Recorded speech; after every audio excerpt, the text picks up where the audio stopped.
Mom, they're juniors, the three girls that were in Latin. What advice do you have for them? And she paused and said, just show up. And I thought, okay, the most basic and simple advice. So thank you for just showing up.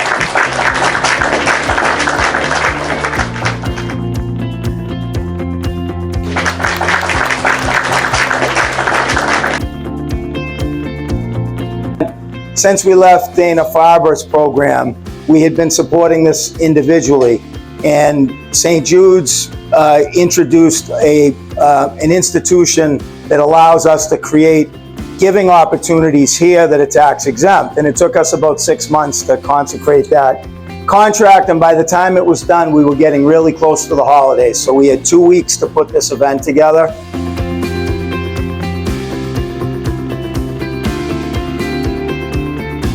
Go to Santiago. I have a friend there. He speaks English. So that's the way he fall in love with Santiago. There's no way to take him out. I'm trying to take him to Punta Cana. I said no. So thank you all. You know, any donation that you can make for this great cause will be appreciated. It will make a great difference in a country like the Dominican Republic. And again, Anthony, thank you for everything you're doing there, and we're here. Anytime you need us, just give me a call.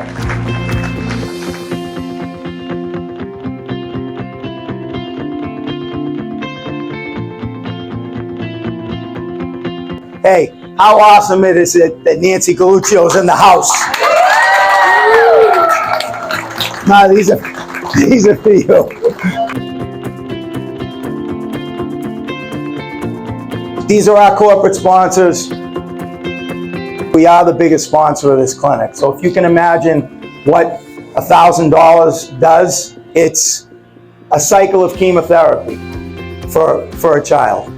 So something like that here might be $150,000. So when you write a check for $500 or $1,000, you're changing a kid's life. When we pay for transportation for a child to not miss an appointment, you're changing a kid's life. These kids not only have cancer, but they're very, very poor. And when you go to the Dominican Republic,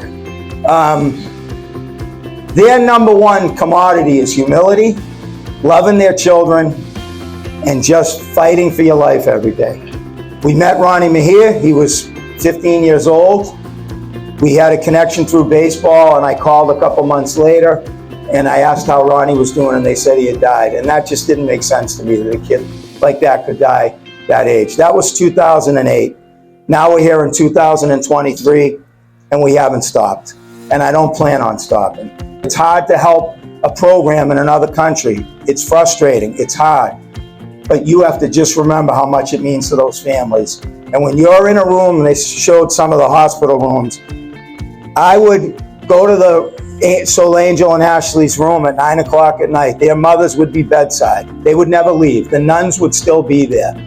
And the fact that I could show up, and I know I wasn't supposed to bring pizza and Coke because the nuns told me not to, but to cheer those kids up and show the families, we're with you. We stand with you in this battle. It's been life-changing. And now you're part of that journey. And we're gonna keep you involved in that journey. Those of you who've sponsored a child, you're going to be hearing from us, and you're going to get to know that child. So expect to hear from us. I work with the Voluntariados, and I've been partnering with them since the beginning. They're in the clinic 24 hours a day supporting it, and we're in partnership with them. So Cecilia has come over to be with us tonight to say a few words on behalf of the Voluntariado. We want to say thank you, Ashley Foundation.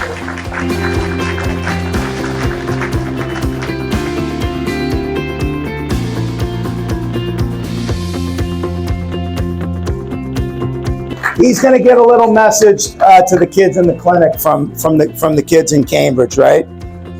Hola, mi nombre es Apolo y quiero decirte que aquí en Boston estamos trabajando para apoyarte y estamos contigo.